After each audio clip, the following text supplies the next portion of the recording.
Why not just get more resist? Just a second. We'll go into that, okay? We know what soon means? Yeah, exactly. All right.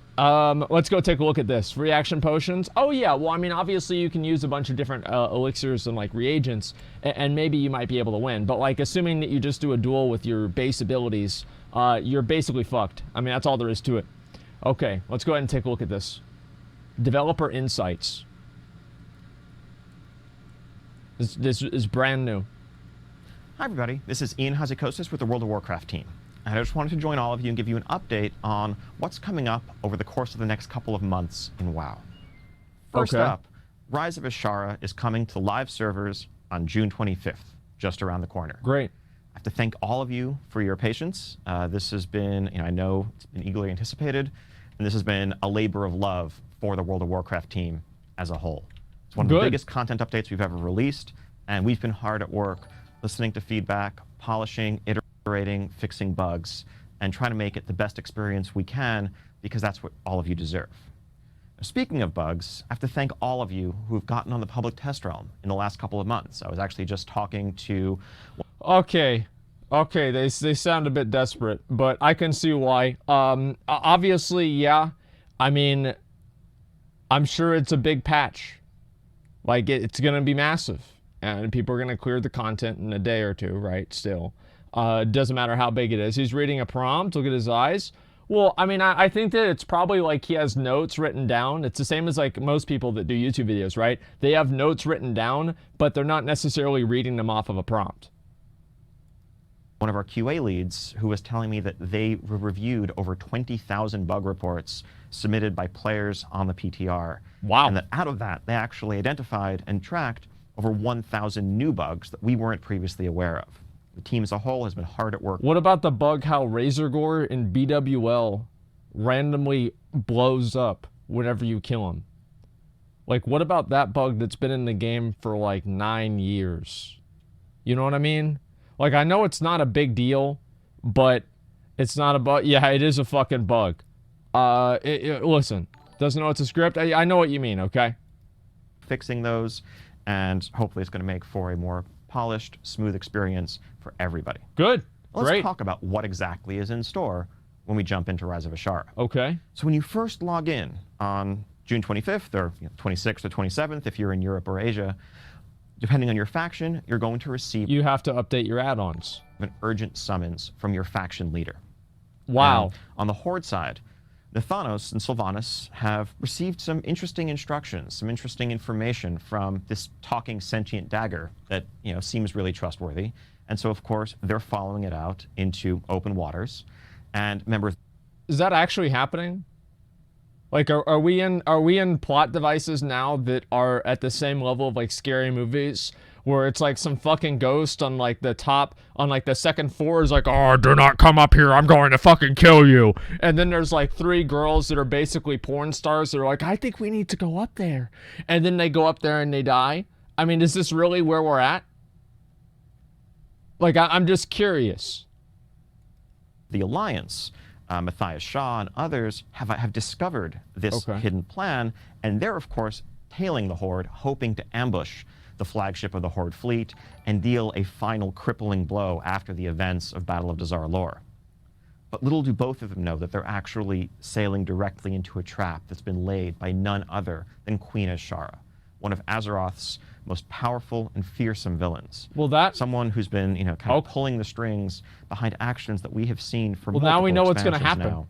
She is finally coming into the fore. She's finally making our move. And we are being plunged right into the heart of her trap. Alrighty. So as we struggle to make a foothold, to fight for survival, in the newly exposed... I mean, like, yeah, listening to the evil dagger is kind of stupid, but, the plot line is not that bad, to be fair. I mean, it's really not that bad.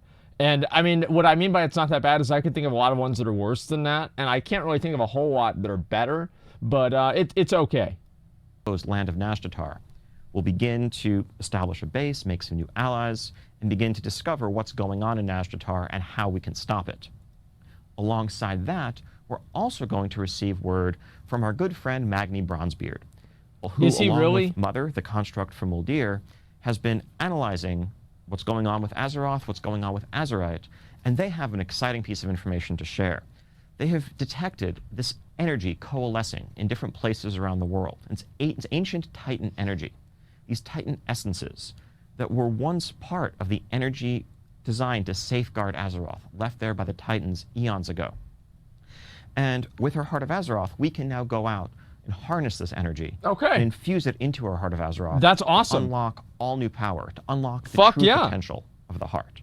The way this That's good. I mean, that's really cool. Like, the essences are great. Like, there's nothing bad about them, really, I would say. They're fine. Takes form in actual game terms is it's an all-new system where you will have multiple slots in your Heart of Azeroth. As you level it up, you'll be able to earn these essences from varied sources, from varied types of content, and socket them into your Heart of Azeroth and choose which one, and eventually which ones, as you earn more, you want to activate. They'll give you a single active major ability, depending on which one you have in the central slot. So we actually get a new ability. That's great. I mean, like, we've been waiting for that for like 3 years. And so that's amazing. I'm happy about that. So we basically get our artifact weapon ability back. As well as additional passives that can complement each other. And really, it's a way to mix and match and customize the Heart of Azeroth to suit your playstyle. And this all-new system coming in Rise of Azshara actually complements... And by suiting your playstyle, he means suiting simulation craft.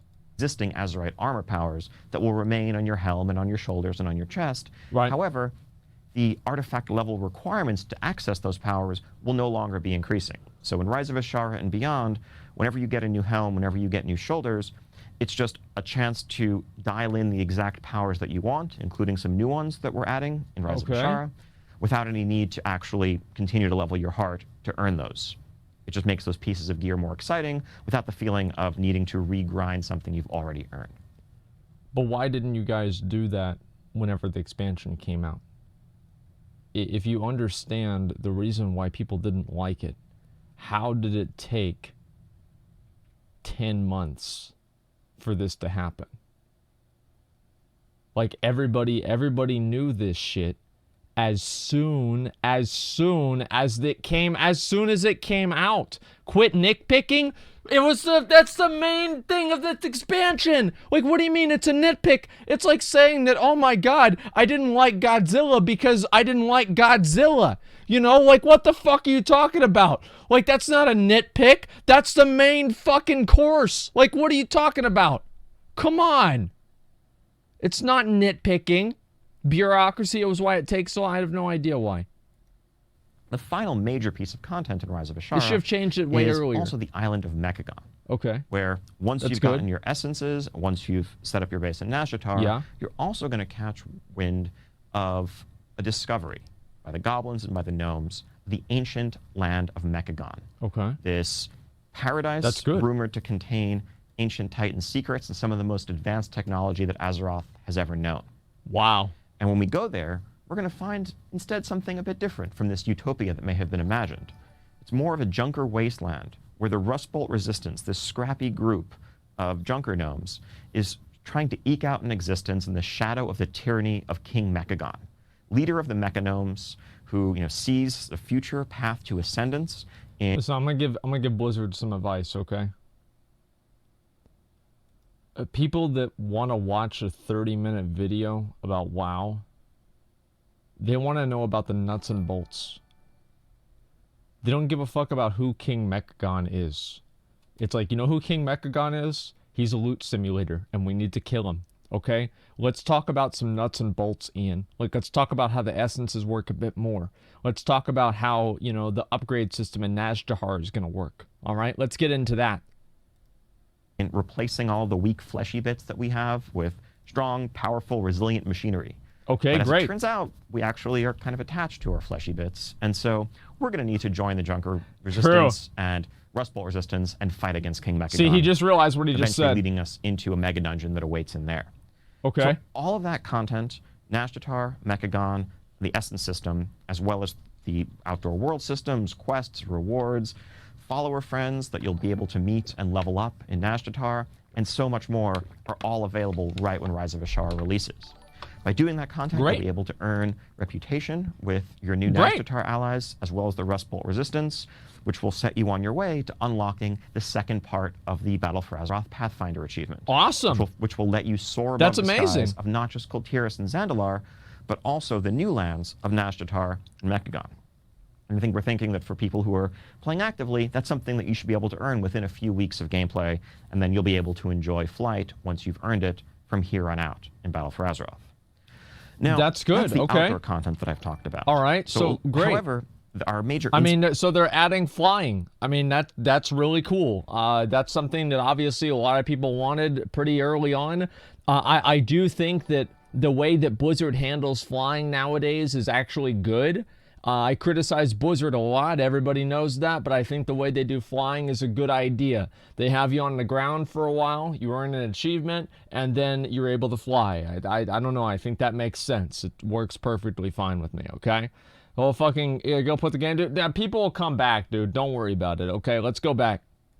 Instances, yeah, it's good, Eternal I think Palace so. Raid, the Operation Mechagon Mega Dungeon, those are going to remain closed for the first couple of weeks until Season 3 of Battle for Azeroth formally kicks off. We want to give everybody a chance to get back into the swing of things, to get caught up if they need to get geared up, to get their bearings, get a sense of the story, get a sense of their new surroundings, and then you'll be able to enter these instances to take on the mightiest foes that oppose you. Oh, okay. Now, in the meantime, we're setting up a little bit of a post-season period for Battle for Azeroth Season 2. Okay. If you want to do Mythic Plus dungeons, those are still there, and they'll continue to give all the same rewards that they have been. Similarly, you can queue for rated PvP and continue to earn Conquest, continue to earn all the rewards based on your rating that you have been throughout Season 2. There it is. The only things that are going away, however, are any end-of-season achievements, titles, feats of strength. We want to make sure that for those purposes, we are ending the competitive season when Rise of Azshara goes live. Okay. Because with changes to class balance, with the introduction of new essences that makes and sense. new items, like, this makes sense. We didn't want to throw a wrench in and this is fine. destabilize a months-long season in just its last couple of weeks. On the raid side, however, since Jaina and Unat aren't necessarily going to go to the forums and complain about the unfairness of it all, we are still allowing guilds to continue to earn ahead of the curve and cutting edge for those 2 weeks. Let me actually look right now, okay? I want to just pause this. What is it called? Crucible? Crucible of the Storms Alliance Hall of Fame. So let's see how many different people have actually completed Crucible of Storms Hall of Fame. All right, let's look, and we'll take a look here. And this will show how many people are actually doing this. All the guilds currently in Blizzard's Hall of Fame. So we have choose a side, Alliance or Horde. 12 guilds. Now, I don't know if you guys know this, but this number actually goes up to 100. So yeah, this is Alliance right here. Literally 12 guilds. And we'll look at Horde. Do Horde have 100 guilds? Yes, Horde literally have 100 guilds. 100 guilds have cleared this on Horde, and 12 have cleared it on Alliance. So yes, we really do need those extra 2 weeks. Like, I don't even think, like, my guild is probably not going to kill it. Like, I'm assuming that we're not going to kill it. Like, maybe we will, but it's insane that the difference is that big. And they're getting rid of Hall of Fame. Like, having Hall of Fame as an Alliance guild for this is probably going to be one of the rarest achievements in the entire fucking game. If your guild is close to finishing out the raids of Tides of Vengeance, you'll have the Heart of Azeroth essences, as well as benthic gear and some new exciting items from the outdoor content, maybe help give you that one last push you need to make it across the finish line. Okay. But then after those 2 weeks, so in the week of July 9th, then you're removing that's when Season 3 formally begins. Great. Azshara's Eternal Palace raid will open up on normal and heroic difficulty. The Wow. new Mythic Keystone season will begin with a new Beguiling affix to take the place of Reaping that we've known in Season 2. Okay. And of course, PvP Season 3 begins with all new rewards to work for and more powerful gear all around.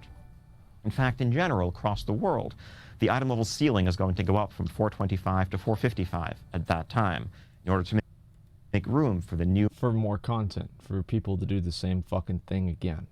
Like, how do you do 30 item levels in one patch? Like, 15 is fine. Like, how the fuck do you do 30, man? Like, that's insane.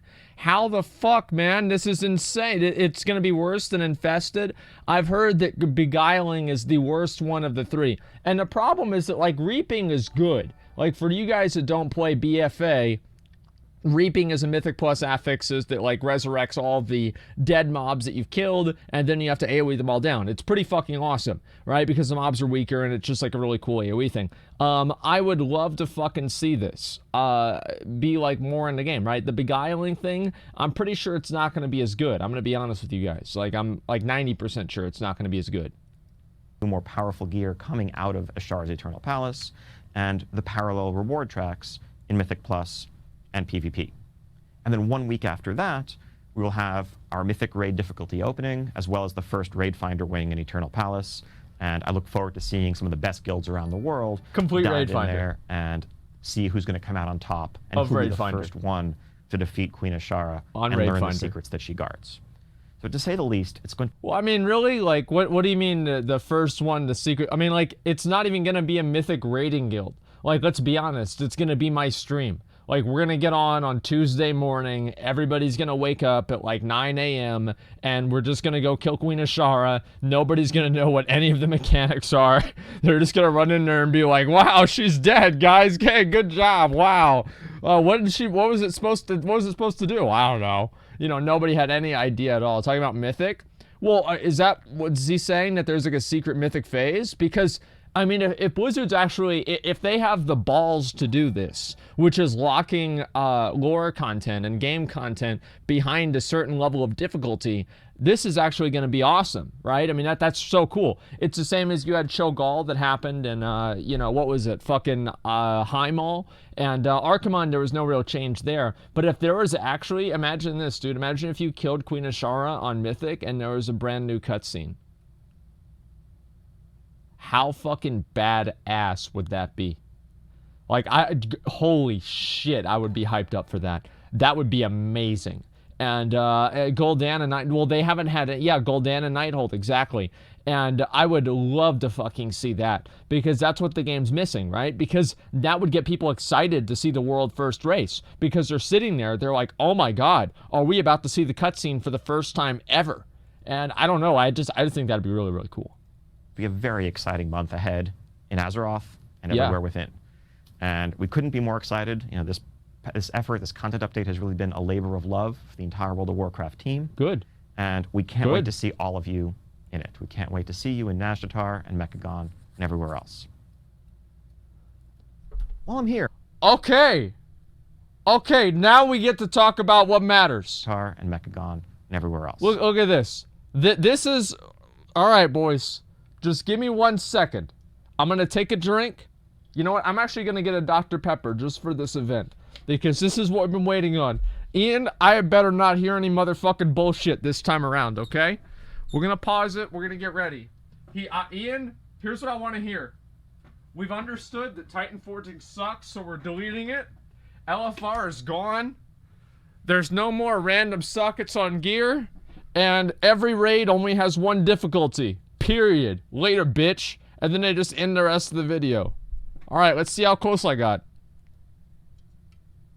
While I'm here, I also wanted to take a few moments to address some broad areas of discussion and feedback that we've seen throughout the community, and maybe share some new information, but also try to shed some light on philosophies and underlying reasons for why we approach things the way we do. Okay, let's hear it. First main area that we always see discussed, and especially with regard to Rise of Azshara, is rewards and our philosophy around rewards. Yeah, duh. I think two questions that come up commonly are, what makes us choose to update the rewards that come from some types of content, but then not others? And then second, again, what guides us when trying to determine where we have catch-up mechanics in place, and have catch-up mechanics gone too far? Do they undermine the value of accomplishment and the value of rewards? Yes. The answer to that question is yes. They do. They have, and they have been undermining rewards ever since Wrath of the Lich King. You know, 10 years ago. So I just want to dive into a discussion of rewards a little bit and try to address both of those questions.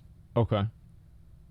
So first off, when it comes to updating versus keeping rewards static, a lot of that is driven by the type of content that we're talking about. So on the far end of the spectrum, we of course have PvP, where that content is by definition, You're queuing into the same. Far end on the spectrum? What are you trying to say about PvPers, Ian? Because you're not wrong. Arenas, you're queuing into battlegrounds, but you're fighting players whose own skills and whose own power is evolving, and that just is the system that it is, and its rewards keep pace with the rest of the content where we're introducing new raids and dungeons. That's how World of Warcraft has been forever. The other end of the spectrum, we have raids. As new raid tiers come out, they offer a greater challenge, offer greater rewards. When it comes to areas in the middle, though, the thing that guides us primarily is sort of what's the best way for everyone to make use of the content that's out there that we have available. What's going to be the most enjoyable and satisfying approach to that content? You know, with something like the Mythic Keystone system, that was added to shore up and to address a problem that we'd seen in Warlords of Draenor and prior, where we had all these cool dungeons the players had a ton of fun in for the first month or so of an expansion, but then they felt like they very quickly lost relevance after that. And so I mean, like, is that, I mean, yeah, I guess that's true, right? I mean, because you do have these really cool dungeons, like Grimrail Depot was amazing. Everbloom was awesome. I mean, a lot of the WoD dungeons, Skyreach, I loved Skyreach. So overall, I do think that Mythic Plus is something that obviously Blizzard would want to do. I just don't like that it's infinitely scaling. I don't know. To me personally, this is like just my opinion. I like to be able to beat something. Right? I don't like to be able to, you know, just keep going until I just get bored. I like to be able to beat it and be completely done with it and then move forward. Right? It's the same as like in a lot of things. And like one thing I like about Path of Exile, for example, is that there are very few things that are infinitely scaling. So you can actually like kind of beat the game, which I like a lot. Some added variety with the week-to-week variation of affixes, with the introduction of new seasonal affixes, and hand tweaks to bosses and certain aspects of the dungeons to keep the experience fresh. Mythic Plus continues to offer progressively better rewards as the dungeons evolve over the course of an expansion. When it comes to things like world bosses in the outdoor world, though, ultimately there's something about an RPG where it's important to be able to advance beyond challenges, overcome those challenges, and leave them behind. Whereas Mythic Plus is a scaling system, world bosses in the outdoor world are static content, as are warfronts. And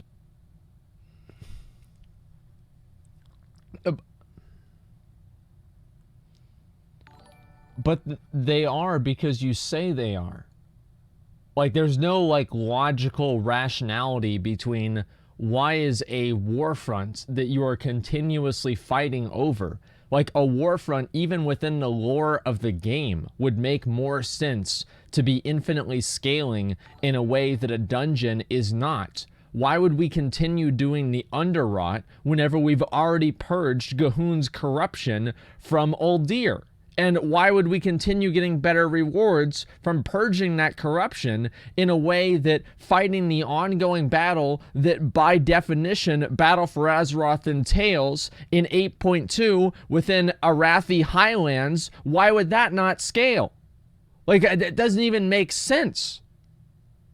I mean, this doesn't make any sense. Like, you can say that, oh yeah, okay, this is why we're going to do it, and apply arbitrary definitions to things and then use those arbitrary definitions. But if you want to look at it logically, it doesn't make any fucking sense. There is no reason for the world bosses to not scale or the warfronts to not scale. Why would they not scale? You know what happens now that the warfronts aren't scaling? Nobody fucking does them. You know why? Because they don't give anything good. The only reason people do warfronts is to AFK for the achievements or for the transmog gear. That's it. That's the only reason. Besides that, there is no reason to do them. I've actually thought about multi-boxing. Like, I'm going to start probably whenever BFA, whenever they close the classic beta, I'm probably going to start multi-boxing on stream because I think it'll be like just a fun thing that we can do. And I'm going to collect like all of the transmog shit, you know? And it'll be fucking badass. It's not TOS. What do you mean? It's not TOS. Like, multi-boxing isn't TOS. What, are you guys crazy? So anyway, you can barely run one PC. Yeah, I know that is a big problem. But yeah, multi-boxing is allowed.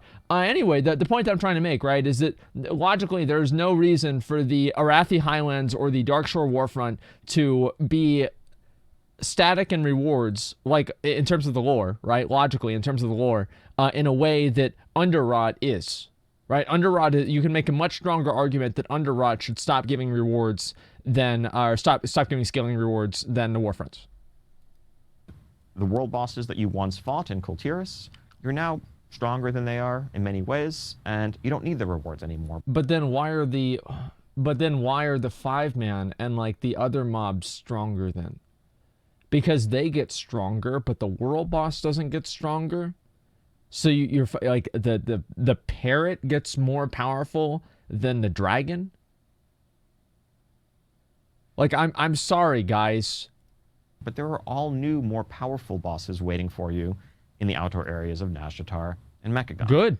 Similarly, on the Good. Warfront side, we have all new heroic Warfronts coming in Rise of Azshara. That's awesome. Offer a sterner test and give greater rewards. That is awesome. I mean, and part of this also depends on the philosophy and the approach of the content update in particular. So Tides of Vengeance came out just a few months after Battle for Azeroth was first released, and a lot of players were still really sinking their teeth into Kultiris and Zandalar and the outdoor content there. Okay. And so when we added features like assaults or some additional emissary rewards, we were overlaying them on top of the content that was already being engaged in. We weren't trying to the replace assaults are fine. Kultiris and Zandalar. Whereas in Rise of Azshara, we're adding 2 new zones, and we fully expect that the reward structure should, kind of be parallel to the player behavior of shifting focus from Kultiris and Zandalar to Nazjatar and Mechagon. Just as we saw in Legion, over time, players spent more and more of their time in Broken Shore and then eventually in Argus towards the end of the expansion. And then eventually in other and the games. reward structure accommodated that. So, to sum up, we want to strike a balance between keeping content relevant, where there's a desire on the part of players to keep doing that content, like PvP or dungeons, but then also making sure that we're not artificially extending the lifetime of content with rewards after the time that players have largely gotten tired of it and want to move on. Who here has moved on from Freehold? Who here has moved on from Freehold? Who here has moved on from King's Rest? Like, if I had to say, I'm a bit sick of it. I'm a bit sick of doing Freehold. If you want my honest opinion, I think making the dungeons scale and the world content not scale is a bad idea.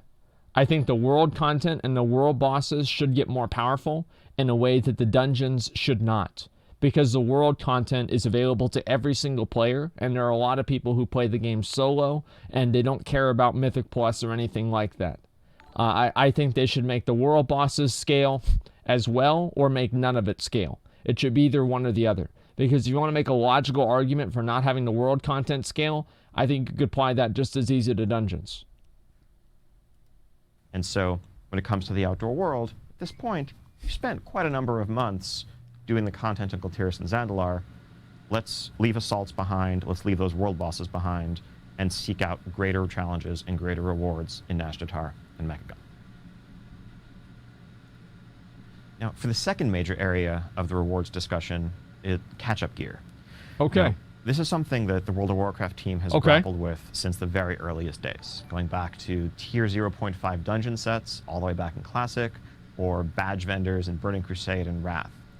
All of these efforts... Let's not pretend like those are the two same things. I mean, like, come on. Like, the badge vendors replace some pieces of gear. Like, catch-up gear now, the benthic gear is going to replace every single piece that you have.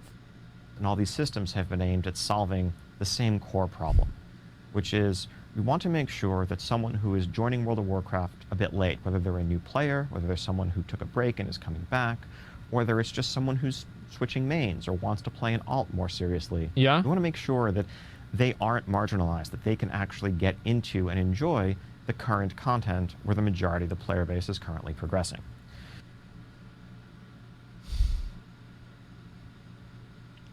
I feel like this is a really, really bad design philosophy. I'm just going to be completely, I'm not going to be like, analogous or make analogies or be like hyperbolic or anything. I think this is a really bad design philosophy decision, right? In Burning Crusade and like Wrath of the Lich King and Vanilla WoW, whenever you started the game, you had the entire content of the expansion to progress through. And that gave the players that were coming back late a lot to do. And if you were coming back in the middle or towards the end of an expansion, you would have to go through all of the different raids with the other people that were still behind in that way. Or you'd be playing with other people's alts or something like that. And what you're really doing, what they're doing here, is they're taking the content of the expansion, let's say this is all the content, and they're making it to where you're only doing this much content. So they're taking all of this content and they're removing it from the game, effectively. And I can't see how that's a good decision, even whenever you want to logically say, okay, well, that means that other people were able to play together. Well, I don't think that's worth diluting the entire game's reward structure and progression system for. It's just not worth it. And that's what they've done. Well, it's a season. What do you mean it's a season? You play seasons, right? You play the game in seasons, right? That's what it is. I mean, that's what they're calling it, yeah. So I think they've moved beyond, like, you know, every expansion, like for every tier of content. Like, once you're done with that, it's done. It's over with. Moving on to the next season. I don't think they care about, like, well, here's some new content and we're gonna have people progress through the whole thing. It's you come back and right away you can play with your friends that have been playing. That's what they care about now. They don't care about, like, having people actually progress through the game or doing shit like that.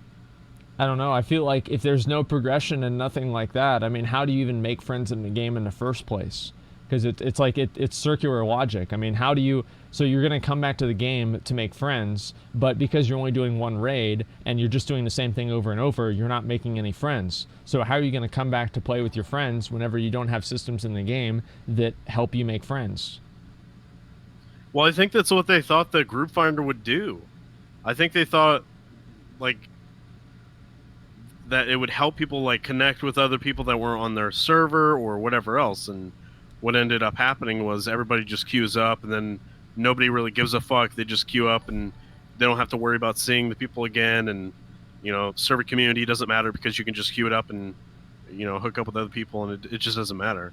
But I think what they intended for it to be was you can hook up with people, and then, you know, you'll talk to them. You say, oh wow, this guy's really good. And then you, like, keep grouping up with them, but that's not how it worked out in reality. Well, the problem is that, like, all of these social systems are optional, and that's something that's different than Classic, right? I mean, in Classic, you actually have to interact with other people. You have to talk to them. There isn't like, oh, well, you can use the group finder, or you can just do LFR. Oh, you can do Mythic Plus, or you can just do Heroic. You have to play with people and interact with them. And that's what Blizzard doesn't realize, is that they have to force the social interaction. And until they force the social interaction, it's just going to be ignored. Like, that's what's happened the whole time. Yeah, true. That's pretty true. I mean, I don't know. That's the way that I see it's happened. Group Finder made the game into Tinder. I mean, like, I can't say that you're wrong, man. Just make LFR harder? No, you don't make LFR harder. You just remove it from the game, and you make it to where you have to play with other people, and you have to make social interactions. And if you do that, then it's going to be a lot easier for you to start connecting with people, because the group finder did help people. Like, the group finder was the best thing that they've done for social interactions in the game in a long time. Now, it didn't fix the problem, because the problem is systemic within the game, but it did actually take a stand, at least, or take at least a little bite out of the problem. And now you have people that play with each other in Mythic Plus, right? There have been people that I've added whenever I played with them in the group finder, and I said, oh, you're pretty good, I'm going to play with you again. And I think that's very common, especially for, like, higher end guilds. Well, if it's common, then why didn't Group Finder work out in the first place? It did. Like, what's wrong with Group Finder? You're saying it doesn't work out now? Like, what's wrong with it? I'm saying, okay, do you think that the community is stronger or weaker after Group Finder? It's the same. I think probably, like, well, how do you define community? I'm saying, like, how easy it is to make friends, who you actually remember playing with, how easy it is to like get something made in terms of, like, professions or something like that. Like, can you just go to your friend, you know, X Sephiroth X, and ask him, you know, to make you a fucking steel bar, or do you just go to the auction house and buy it? You know what I mean? Well, like, obviously, like, yeah, you're going to go to the auction house and buy it, probably. But I think that the reason why a lot of people think that they think that's weaker, most people think that it's weaker, is because the game's systems have changed simultaneously with the group finder. And as the group finder has been part of the game, more and more parts of the game have been easier to approach and easier to do. I think that with Mythic Plus, the group finder would have absolutely been very important. So if you compare like how easy it was to get a group for challenge modes in Mists of Pandaria or in Warlords of Draenor versus getting a group for Mythic Plus now, I would say that it's vastly easier to do, and there's a lot more options for making connections and talking with people now than there was then. For raids, I think you can make the similar argument. It's just that it's hard. Like people were just doing it on Open Raid. You remember that website, right? Oh yeah, I remember Open Raid. Yeah, people did that just back whenever before the group finder was out. I don't think that there's been anything that's really changed with the group finder or anything. I think that the group finder is more or less it's just a tool that people use, and because you have to socially interact with people and talk to them, I don't see the difference. The problem is that you don't really need to be as picky as you kind of probably should be in the group finder, because you can just get people that are really well geared and just clear the content very easily. And I think that's something that everybody basically relies on whenever they're doing dungeons or raids or anything like that. And people get evaluated basically just on their item level. I don't know how to fix that, but I think that's what happens. Now, I'm talking about the group finder, not the dungeon finder. I don't know. I don't hate the group finder. I think the group finder is fine, because people, like, how else could you make the game work without the group finder? I mean, would you just have people just, like, spamming in trade or what? Yeah, I mean, I would, right? Like, I would just have people. I mean, I think unless you force players to actually talk to other players, they're just going to take whatever's easiest and then get their loot and get out. I think to a certain degree, you need to force players to interact with each other so that they, will communicate, build communities and shit like that. Because otherwise, you're just going to have what we have now, which is like you queue it up, you list your group, and then. Well, they were right. It's like Tinder for WoW. I mean, really, that's actually a really good analogy. I like that a lot. I don't know. I think maybe you're right. The only concern that I have is that, like, you have certain servers that are basically dead. So there's, like, no way that somebody can get a group. Like, there might not even be 4 other people on the entire server that want to do a Mythic Plus 15. That's a separate issue, right? Well, yeah, no, it is a separate issue. I honestly think having so many dead servers is more like it's Blizzard's ego. It's just their ego stopping them. Like, what they should do is collapse some, get rid of some, offer free transfers, and then phase out the dead servers. I mean, that's just what has to happen, in my opinion. I think so too. I think the reason they haven't done that is they're just they're afraid of people seeing servers getting closed and then panicking and then thinking that, oh my God, the game's dying, and then having, like, all of the, like, people on YouTube, etc. say, okay, well, go ahead. Yeah, but that already happens.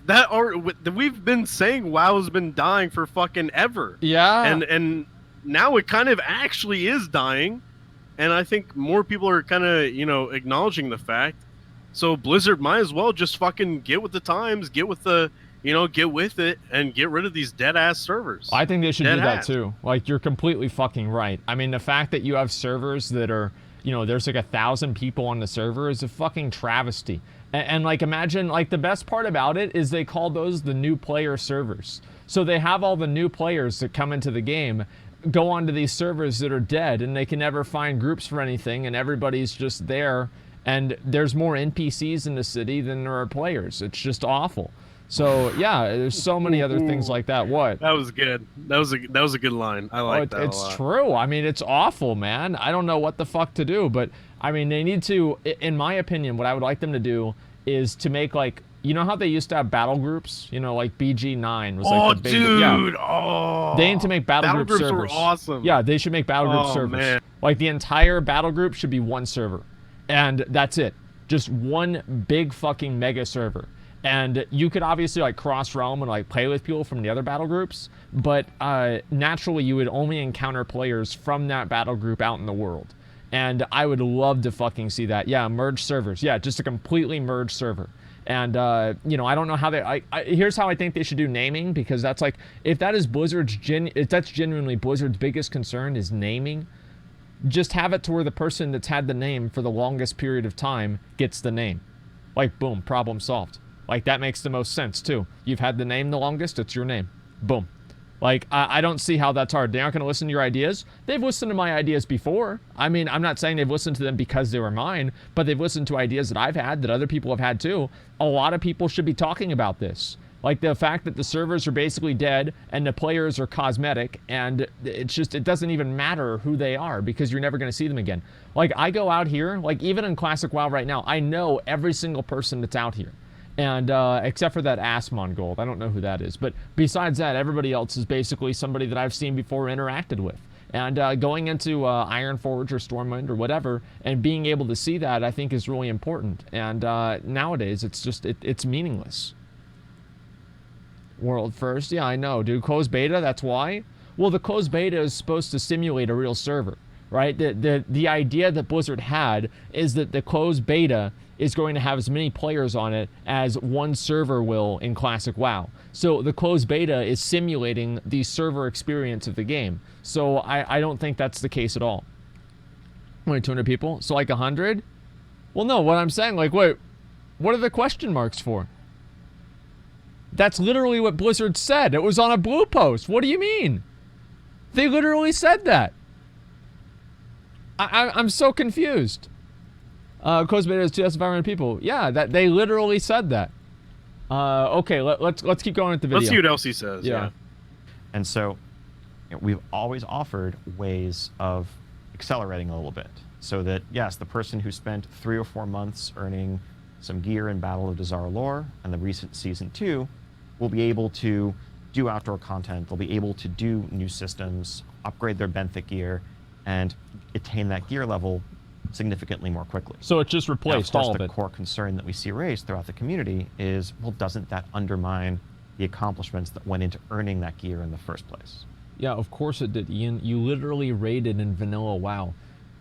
I don't know if elitist jerks stopped raiding Naxxramas or not, but he was in the raiding community back then, and I'm sure that a lot of people that he knew stopped raiding Nax because they knew BC was coming out.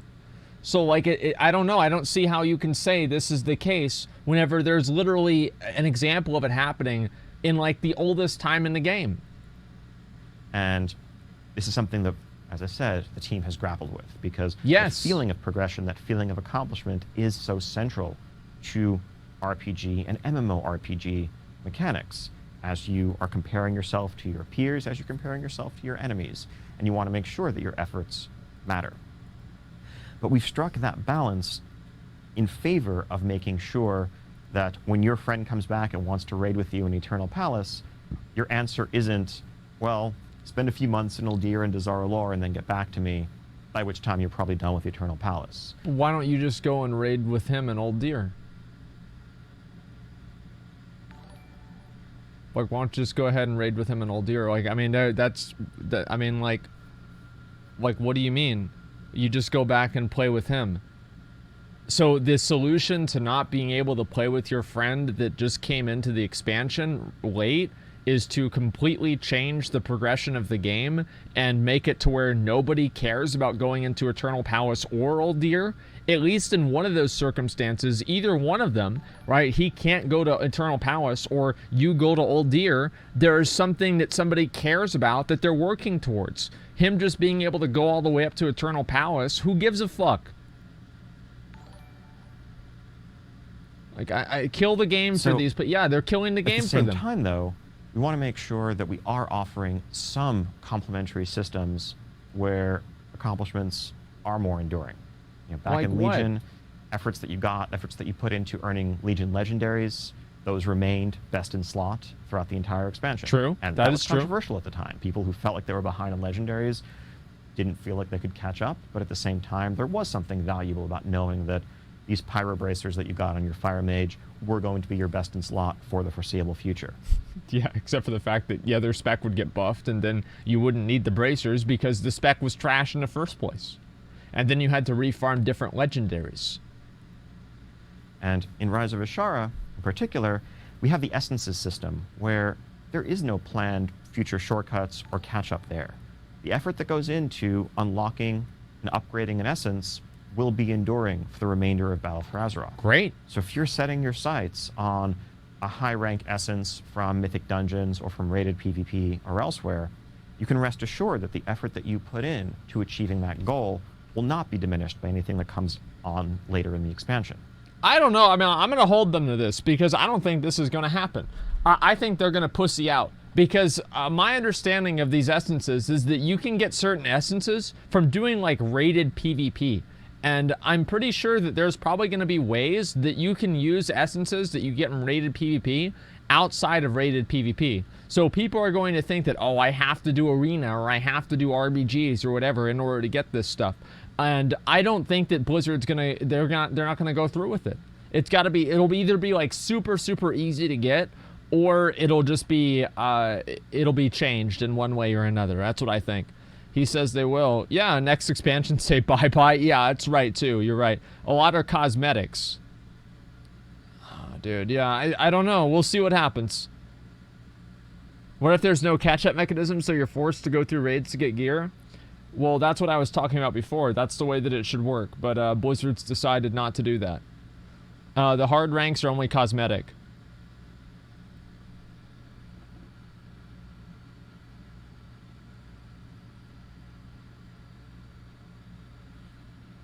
Oh yeah, that's right. They have like different spell effects or whatever, right?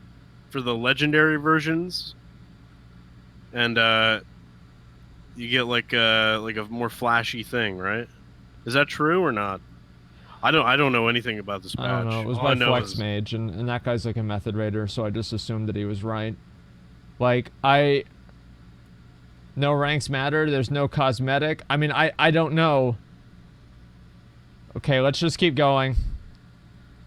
We may introduce other essences that offer different options for you to mix and match, but not a faster or easier way of getting a particular essence that you have your sights set on today. Okay. And then on the item front, just to kind of wrap this up, it's also important to remember that you are enjoying the short-term advantage from whatever you've earned. The short-term advantage.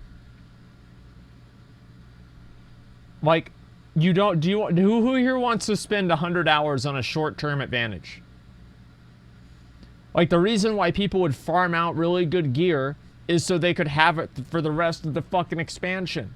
Like, that was the whole thing, is like, you'd have this really badass gear, and you could at least use like a few pieces of that in the next tier. Or you'd have really good gear at the end of the expansion, and it was just better than everything else, period. I don't know. You live in the past? Yeah, thank God. Are you talking about legendaries? I'm talking about like the entire thing, right? With like listen to what he says. Easier way of getting a particular essence that you have your sights set on today. And then on the item front, Right here. just to kind of wrap this up, it's also important to remember that you are enjoying the short-term advantage from whatever you've earned. Short-term advantage from whatever you've earned. Well, how short? 4 months, apparently. I mean, I don't know. I mean, isn't that kind of the same thing in vanilla? Like, if you get fucking, if you get a piece of pre-bis gear, that's about how long it would last, right? If you're in a raiding guild. Yeah, but the difference is you needed to get the pre-best gear before you got to the next step. The problem now is that you don't need to get the good gear now to get to the next step. Because right now, like let's say there is no catch-up gear. We would be on retail pretty soon, gearing up as much as possible so we were ready to go into the Palace of Azshara. But because we know the Palace of Azshara is effectively a gear reset, we don't need to worry about getting ready and gearing up to do that. So the difference between Vanilla and Burning Crusade, yes, obviously new levels of gear came up, but back then you're basically going from step 1, 2, 3, 4. Now you just go step 1 to 2, then the next patch you go step 1 to 3, and then the next patch you go step 1 to 4. So it doesn't matter. You think that's because of catch-up gear, or is that more because of... It's absolutely because of catch-up gear, because you needed the gear, right, in order to get your pre-bis. In order to get your tier 1, you needed to get your pre-bis. In order to get your tier 2, you need to get your tier 1. So if you want to get tier 2... Right, but what I'm saying is that, is it more that it's the catch-up gear that's causing the problem, or is it more that there are different difficulties of the raid that's causing the problem? Because if you know that you can reach a certain benchmark to complete normal, then that's where you're done, right? Farming the gear. But if there's only one difficulty, and that difficulty is pretty hard, then you have to farm up continuously to get to that one difficulty, right? Well, they're both the problem, and the catch-up gear is the other difficulties. Like, I mean, no doubt. I mean, the normal. What's the normal mode item level for the new raid, Eternal Palace? I have no fucking idea. Yeah, I don't either. I have no idea. I'm assuming it's like 420 or something, right? 415. It's 415. So yeah. Wait, what? Wait, is that what was it? Normal? Normal mode is 4. There's no 405 for wait. Normal mode is. I don't want to open up BFA right now, guys. Can you just tell me what it is? Mythic is 425. There's no way Mythic's 425. It's got to be higher than that. THD Lock says it's 415 normal. 415 normal, 430 heroic, 445 mythic. So yeah, 415. So yeah, that is the catch-up mechanic. The catch-up mechanics are the easier difficulties. I guess that is. Yeah, who gives a fuck? Like, why would I want to gear up in Mythic Battle of Desara War and bust my ass there whenever I know that I'm just going to get the same gear? I'm going to get better gear from probably, like, normal mode Eternal Palace. True. It's fucking ridiculous. That's the difference between now and before, is that you needed to take those extra steps in between the end goal and the starting point. Now, there's only one step. There's the end goal and the starting point, and you go directly from one to the other. And the catch-up gear just removes all the other steps. That's why it was more fulfilling to get your pre-raid bis, because your pre-raid bis unlocked the next step of your progression. Now, you don't unlock any steps because they're already just right there in front of you. Another topic where we've seen a ton of discussion in the community recently has been around what sorts of gear find their way into PvP, and what are our philosophies around that. So when it comes to PvP in World of Warcraft, I think, you know, historically, we've kind of covered a broad spectrum philosophically here. Okay. In the very original days, even in the early days of Arena, there was a meta that was heavily defined by gear that came from raids and other sources, whether it's that terrible warrior in your server who got a Dark Edge of Insanity and was just destroying people in Warsong Gulch, or people wearing Shadow Resist gear into early Arena matches in Burning Crusade. Yeah, you guys nerfed that, though. Warglaives and so forth. All the way to the other end of the spectrum, where I think we hit kind of a peak in Legion, where stats truly didn't matter, where when you went into PvP, you had a template assigned to you. Yeah, it didn't matter if you wanted haste or crit, you were going to get what the developers gave you when you entered that environment. Yeah, it was so fun. And on reflection, we felt like that was several steps too far away from the RPG, MMORPG roots of the genre, where stats should matter, rewards should matter, choices should matter. That's true. And your character, the avatar that you play in Azeroth, should feel ideally consistent, whether you are in a raid, whether you're in war mode, whether you're jumping into arena, rather than having large swaths of your items suddenly cease to work, or the way your abilities do or don't work change drastically out from under you. And so philosophically, you know, as we've seen some items from Crucible of Storms and other raid content become relatively prominent in arena, that's not... But what he means by relatively prominent is used by every single team above 2400. That's what he means, just so we can translate this so everybody knows what we're talking about. Yes, meta-defining gear that's required in order for you to compete at a gladiator level. Yes. Inherently a red flag for us.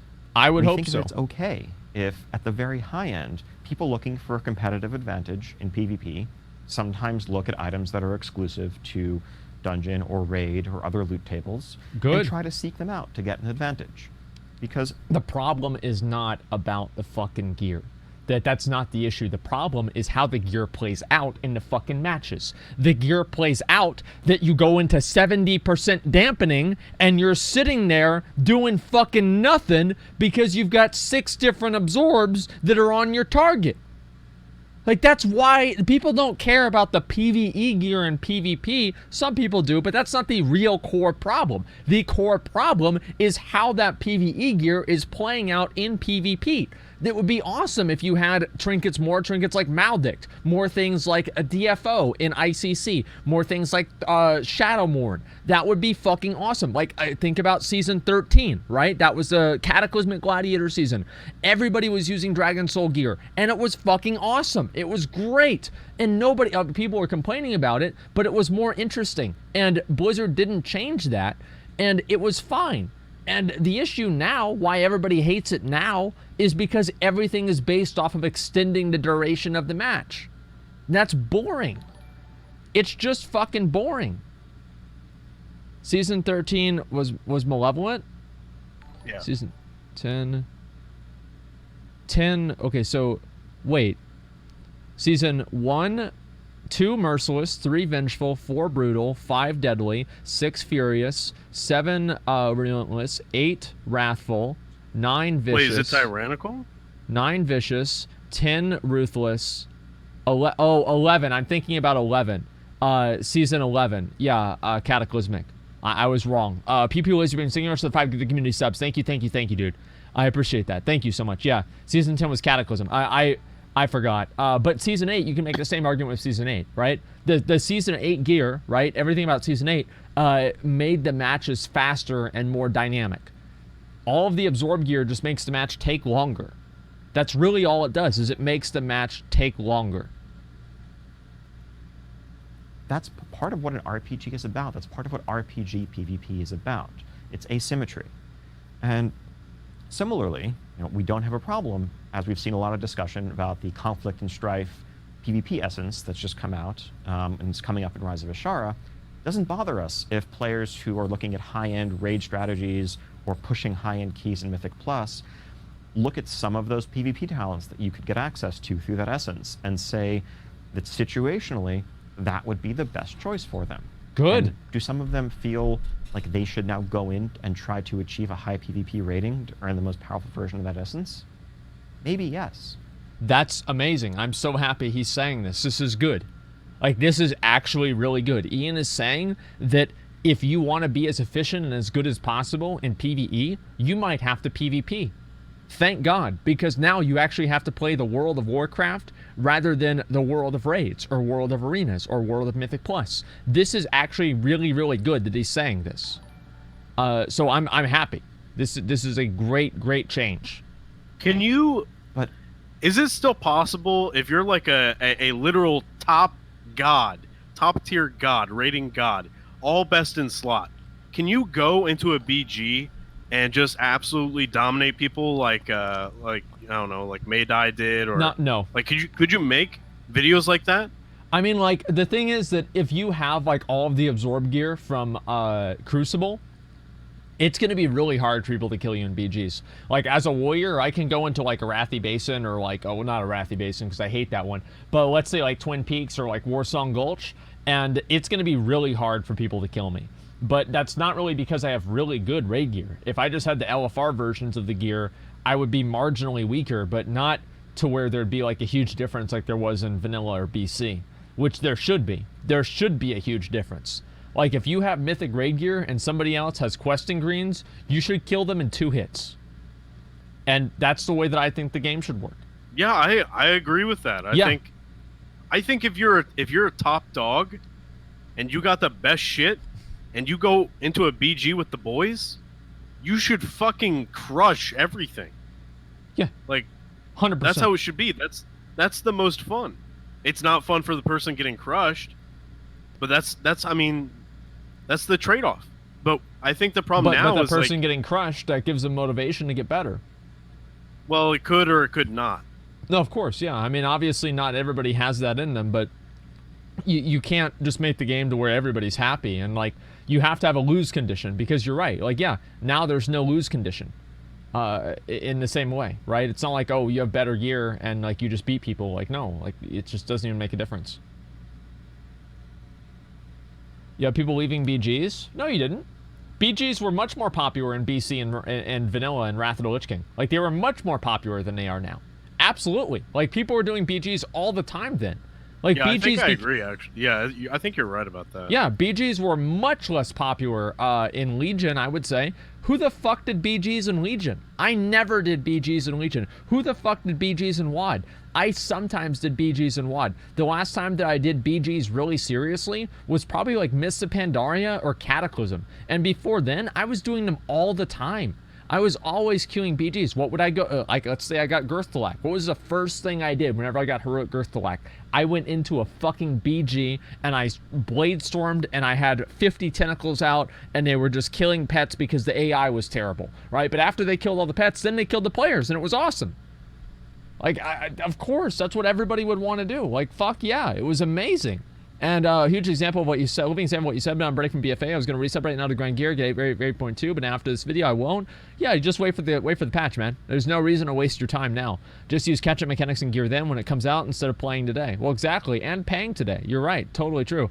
Think about this, the game's not been optimized in a way that completely ignores player emotion. The game has been optimized in a way that completely ignores player emotion. Immersion, belonging, purpose are not measurable statistics. People do not care about carbon copies of famous paintings for that reason. A human element matters. Yeah, I think that's definitely true. You're right. Yeah, I mean, yeah, all those things are not, yeah, they're you can't define those. Problem with the WoW community is the identity isn't static anymore. Class skills, passives, trades, everything like that. Nothing's static in the game anymore. Culture of WoW is forcibly changed. So much that it doesn't have one anymore. Yeah, I think the WoW community has changed a lot. Absolutely. I think that's very true. And probably for the worse, too, I would say. Back in Wrath of the Lich King, I got destroyed in BGs by highly geared players, and I want to achieve the same, so I busted my ass off to get into raiding and arenas, and I got my gear, and it was my turn to destroy people. Feels good, man. I see it as a motivational factor. Well, I've said this before, right? It's the Sith and the Apprentice, right? It's like the rule of two. You have in Star Wars, you have the Master and the Apprentice. The Master wields the power, the Apprentice craves the power. In MMOs, you have the Neckbeard and the Spurg. The Neckbeard has the really good gear, and the Spurg wants the really good gear. And eventually, the Apprentice kills the Master and gets the good gear and becomes the Master, right? And they become the Sith Lord. And it's the same thing. You basically, like, whenever you're a little fucking Spurg and you get destroyed by somebody that has amazing gear, and there are a lot of people that have that happen, and instead of crying on the forums, they think, how can I do that to somebody else? And that motivates them to play the game more, right? That's the way the game works, yeah. It's the Master and the Apprentice, the Neckbeard and the Spurg. Let's keep going. If you're trying to push the very high end of what's possible on a given type of content, I'm not sure there's anything wrong with feeling a little bit of pressure to go branch out and to experience the breadth of World of Warcraft and all of its systems. Great. The progression tracks that we have laid out ensure that for the overwhelming majority of players, if you want to be competitive, if you want to achieve most of the goals that you want and set for yourself in PvP, you don't need to look outside the PvP gearing system to do that. Good. Similarly, if you want to complete our raids or complete Mythic Keystone achievements, you can do those without needing to get gear from PvP.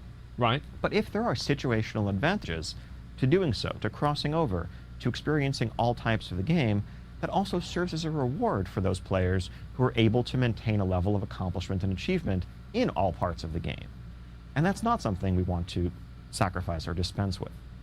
Now, all of that aside, that has nothing to do with the actual impact of the items themselves. So the biggest problem with many of the Crucible items was what they did to the pace of gameplay.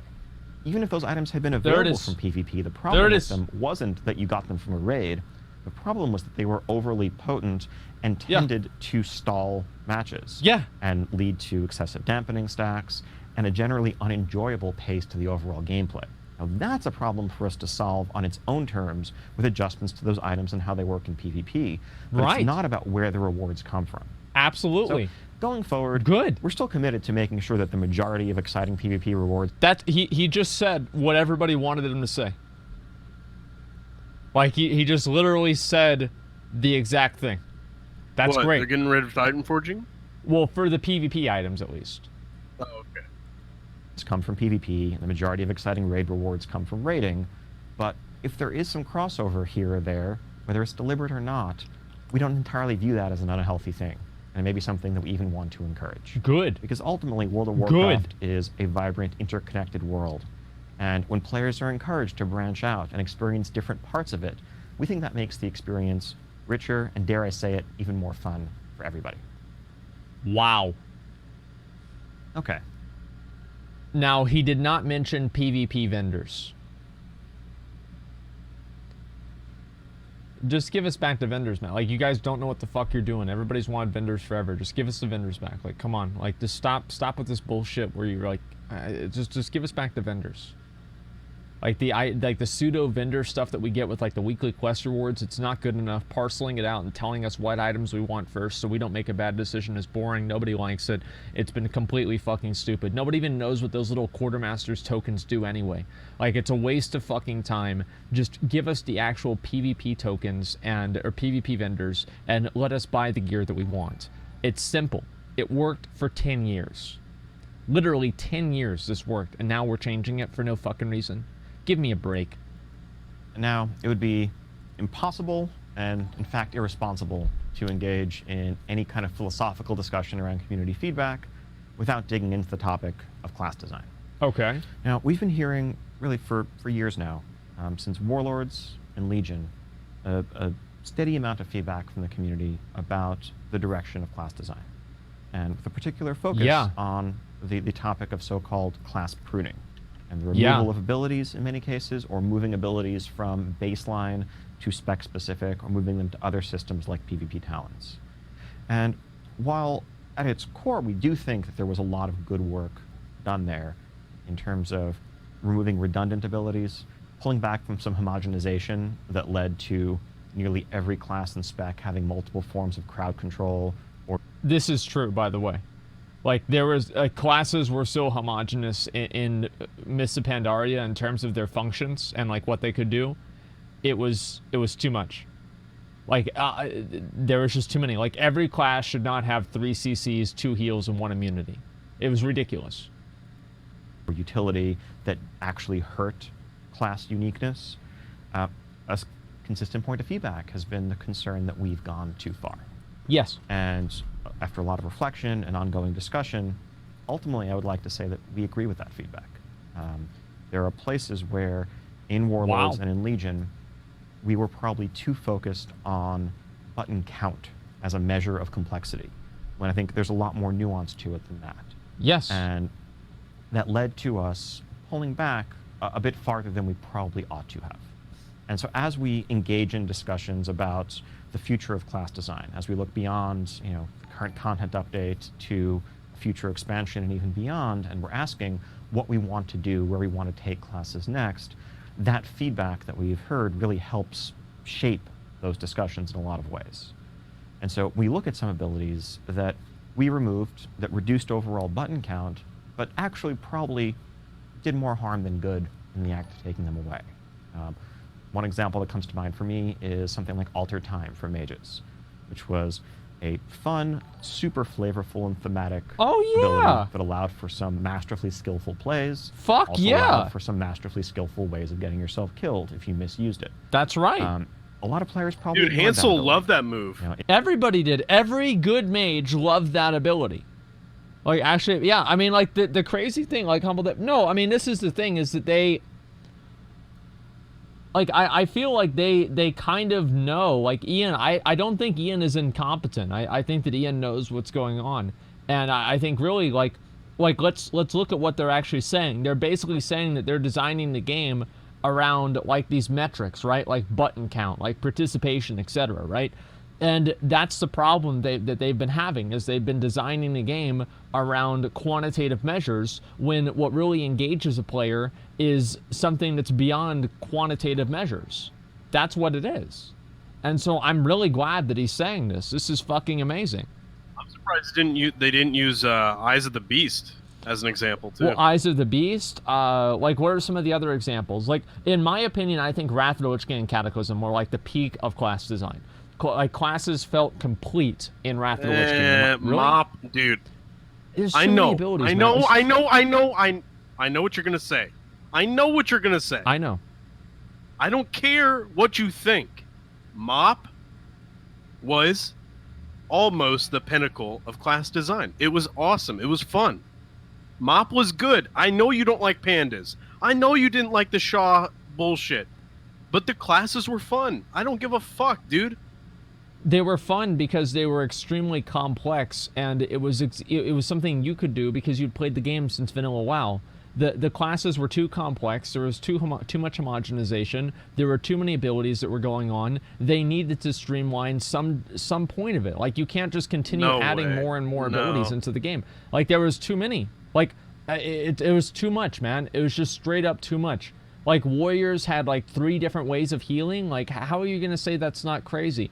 Like, it was too many abilities. Like, Cataclysm and Wrath were the perfect points where I think that classes had functionality that reinforced the fantasy of that class while still creating niches in which other classes could succeed above them. Mists of Pandaria was great, and I would argue that for a very, very high-end player, right, anybody who's in like the top 10%, the top 5% of players, Mists of Pandaria would probably be more appealing and better to them than Wrath of the Lich King or Cataclysm. But for the majority of the player base, I think that it was much more accessible and much more enjoyable and fulfilling to play in Wrath of the Lich King or Cataclysm. That's the way that I feel about the class design. The only thing I agree with you there is that there is a limit to how many abilities that they can give classes. But I think Mop was it. I think they should have just stuck with that. But then they went and fucking the WoD pruning was brutal, dude. It was brutal. And it just got worse from there. Aside from the artifact system. But that's gone. Yeah, it's gone. And no, I agree. I mean, I'll give you an example, right? I mean, like, we're not going to do a poll. No poll. Yeah, because like the poll would be, it's a confirmation bias, right?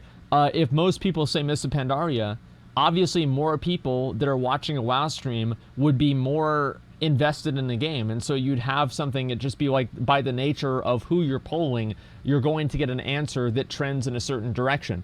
It's like if you want to ask somebody like what their favorite, like what their car is, and you go to Hollywood Boulevard, you're going to have a lot more people saying that they have Lexuses than if you go to the fucking projects. It matters, like, your polling audience.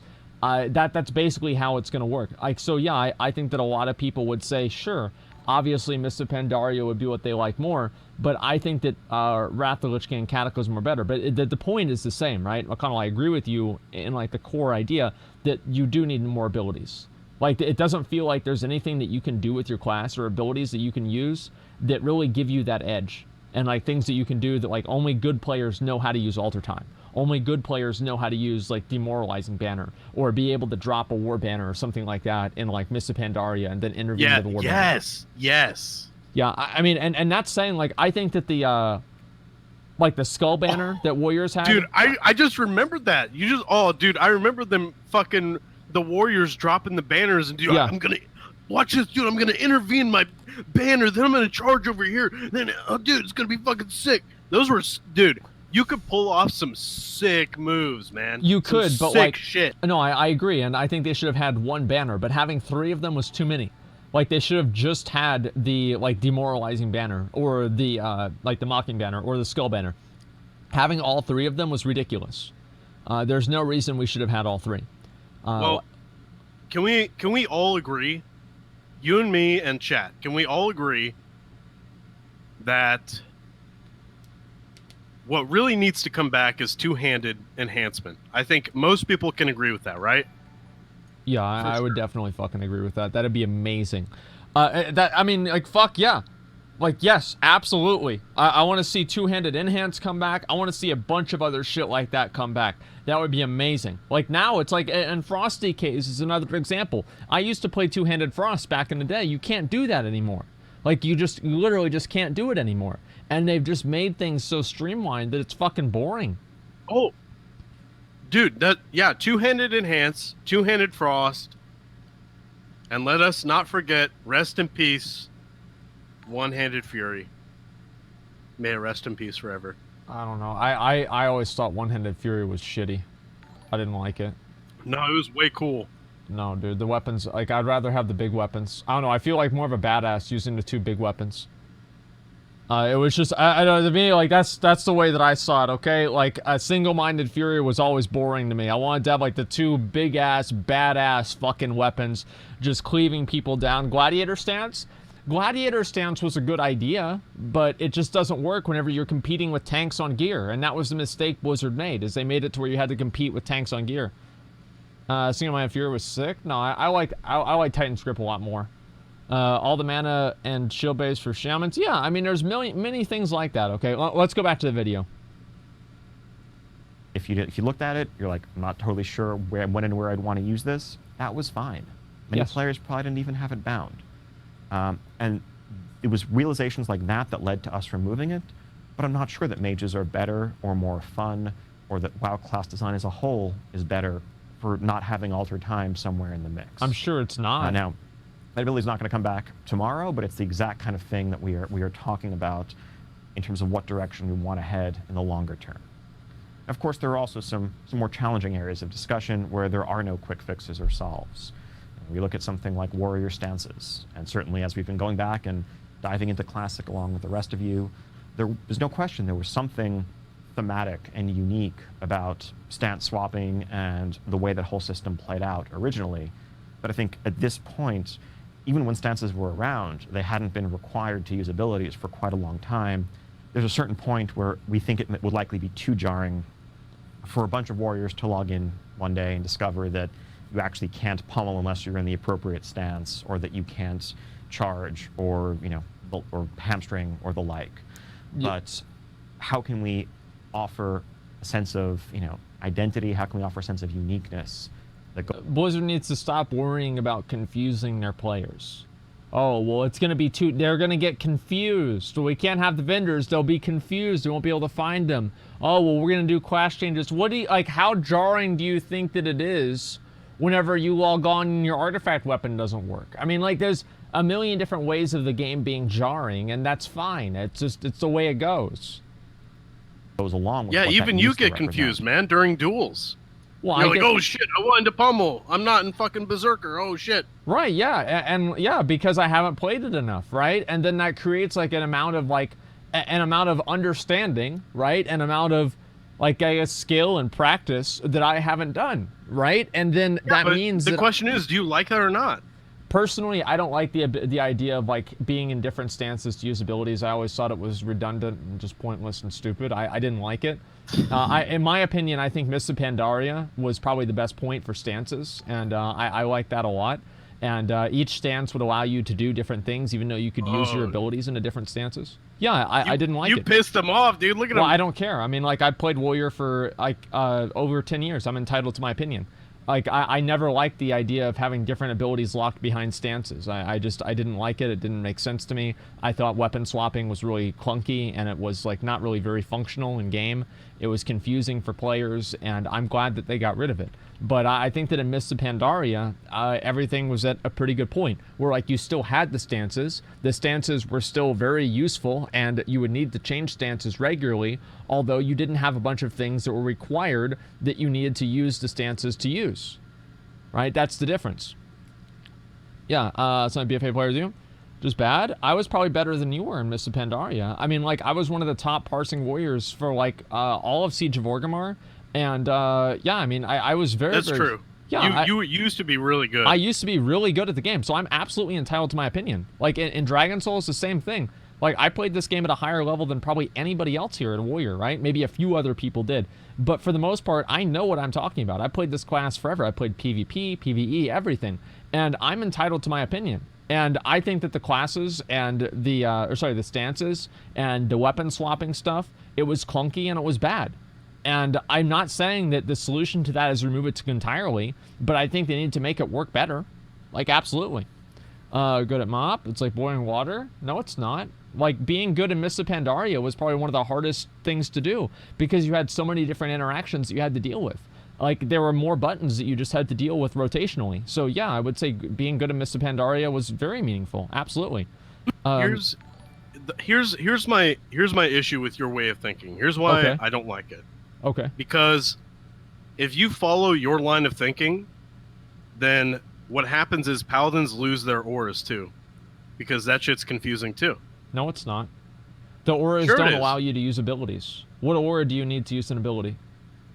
No, you don't have to do that. I'm saying that it's just different buttons, right? So if you you have to know that if you go against a Frost Mage, you have to go Frost Resist Aura. Or if you want to heal, you gotta do Concentration Aura. Or shit sure. like that. Of course. What I'm saying is that, don't you think to like a new player, that would have been confusing too? Not really, no, because it's just, there's no interaction. Like, you literally go against a Frost Mage, you literally just put up Frost Aura, and that's all you need to do. You don't need to put up Frost Aura, and then you have Frost spells that interact with Frost Aura. You literally just cast that one spell, and that's it. I know, that's not what I'm saying. I'm saying having all that presented to you, and being able to, you know, actually use them properly, you have to, number one, you have to know when to use them. You have to bind them. I mean, surely that's confusing to a new player, right? Well, I'm not making the argument that stances are confusing. I'm making the argument that having to use stances to use different abilities was not enjoyable for me, and it was not fun gameplay. Right? I did not enjoy it. I thought it was clunky, and it was basically like, I'm basically using the same argument that people used for GCDs, right? Why do I want to spend an extra second just so I can cast the same ability? And it seemed redundant, and it was just boring for me. I didn't enjoy it as much. It's the same thing as weapon swapping. I think weapon swapping could have a place in WoW, but the way that they do weapon swapping in like Classic and everything, I don't like it, because it just adds another GCD, and you have to wait longer to do your abilities. I don't like that. Like, that's all there is to it. I mean, that's it. They don't separate good players and bad players. What? I think auras, the way auras are done now, are boring. Well, I mean, sure. Like, I like the way that Paladin auras used to work. Like, I'm not saying that, but Paladin, like what you're saying that you like about Paladin auras is what I'm saying that I used to like about stances. I like the idea that if I went into Berserker stance and if I had people attacking me, I would take more damage, but it was like the stand in the fire DPS higher. Like, that was like a fucking meme that we used on my videos, right? And like, I even have videos like from back in like way back in the day, right? Big Dick DPS, where is it? Big Dick DPS Garrosh. Let's see here. Like, these were videos that I used to make all the fucking time. General Nazgrim, what is this, Big Dick DPS, like Azshara, like, I mean, all of this stuff right here, like all of these videos I used to do back in the day, that made it fun, right? I mean, having the stances made it fun because you could do different things, but I just don't like the abilities that required a stance. I think stances were fine. I just didn't like the abilities that required a stance. It felt like a needless complication. Poll? Well, it's not about a poll. I mean, it's like, people can disagree with me. Most people that are disagreeing with me probably haven't even played a warrior. Like, you probably haven't played a warrior for as long as I have. Like, you probably never even played a warrior in Burning Crusade, and you missed a spell reflect because the, you know, you got put on a GCD whenever somebody was casting a spell, right? Whenever you weapon swapped. It's not fun. Like, everything in the game from back in BC and Vanilla was not good. There were a lot of changes that they made in like Cataclysm and Mists of Pandaria that were good, and they made the game better. Like, it's not that simple as everything old was good and everything new is bad. Obviously, I think more things that were old were good than new things, but overall, there were changes that were made across down the line that made the game better. 100%. Remove GCD then? No, I'm not saying to remove the GCD. I'm saying that having to wait an extra GCD, it's the same as like in Classic WoW, or not in Classic, in BFA, I don't like having to use Avatar. And then I use Avatar, then I use Sweeping Strikes, then I can cast my abilities. It takes too long to use your abilities. It's just, I don't know, I think it's too much. It's not fun. Like, having your abilities and your cooldowns on the GCD is just too much. It's not enjoyable. It takes too long? Yeah, it's, I mean, there's plenty of reasons why stances weren't something that I enjoyed, but I don't think that they should get rid of them. I just didn't like the weapon, or like the ability requirements. Like, that's all there is to it. I didn't like the ability requirements of stances. I thought it was stupid. And they got rid of it. Okay, let's go back to the video. Yeah, let's keep going. Those are the sorts of questions that we're asking. And speaking of identity, I think we've talked a lot about class identity in the foregoing years, but reflecting on those efforts, there are ways in which we've probably actually furthered spec identity at the expense of class identity in some cases. As we moved abilities from, you know, class-wide to That's being true. specific in a number of cases. We've perhaps Holy gone a shit. bit too far away from that core choice the players make when they're looking at character creation, looking at character select, and they decide whether they want to be a mage or a hunter or a shaman or a rogue. And then ideally specialization should truly be just that. It should be taking a class and picking a facet of it that excites you the most, with which you identify the most, Yes. and doubling down on that and becoming a master of that. Yes. Dude, he's Instead, fucking for many learning. classes or some specs, that choice entails almost turning into an all-new class with entirely different abilities and only a little bit of overlap. And that's an area where we actually would like to also pull back from. So as we think to the future, we want to find ways of reestablishing class as a foundation, whether that's taking some abilities that are now spec-specific and spreading them back out so that the entire class has access to them, even if they're kind of off-role for you. There's value in that hybridity and This that is utility. great. But Fuck also yeah. looking to all new systems that we introduce down the line and trying to anchor them at the level of class rather than spec. Because, again, class identity means class identity, not spec identity. Absolutely. And fuck yeah. really, with regard to that, we want to underscore the importance of class identity and class design to World of Warcraft. I think a point that players have made on many occasions is that, to many, the way your class plays and feels is essential. It's one of the most important things in World of Warcraft, period. Your class is the lens Yeah. through which you view the world. Yeah. It's how you interact with the world. This It's is how you literally what we engage with said. all of your enemies and your allies.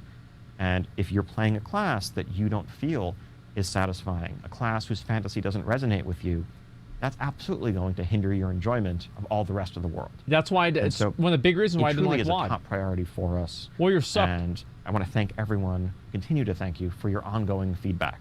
And Yeah. yes, your criticism where appropriate. I think it's helped us to sharpen and focus our discussions around this topic. And it really is a powerful guide to us as we look to the future of World of Warcraft and class design in particular. Holy shit. And last but certainly not least, you can't talk about what's ahead for WoW this summer without talking about WoW Classic. Okay, all right, here we go. It's been an honor and it's been incredibly exciting for the entire team to see everyone's passion around this, as tens of thousands of folks have jumped into our closed beta to help give us feedback, report bugs, point out inconsistencies, and hundreds of thousands of players have helped us with our stress tests, all in the lead up to launching Classic on August 27th. Fuck yeah. Now, we've had a couple of big stress tests as you've broken our servers. We think we've done You're some welcome. work to make sure they're going to hold up. But we'll see for sure just around the corner on June 19th, where we're going to have another stress test, our biggest yet, as we try to simulate what that day one rush is going to be like and get our servers to a place where they're going to hold up for everybody in just a couple months. So, all in all, really, this is going to be an incredible summer for World of Warcraft. Fuck We yeah. have just around the That's corner great. on June 25th, Rise of Azshara dropping. Awesome. Then 2 months after that, WoW Classic on August 27th. So I hope to see all of you in Azeroth. I can't wait, whether it's Azeroth now or Azeroth back then. Thank you. Okay. Fuck yeah. That's amazing. All right, let me refresh here, and I want to see what the comments are, what people are saying about this. This is actually some good content. I mean, Ian was literally just giving us good answers and stuff like that. That's awesome. Wait for the expansion to fix the game.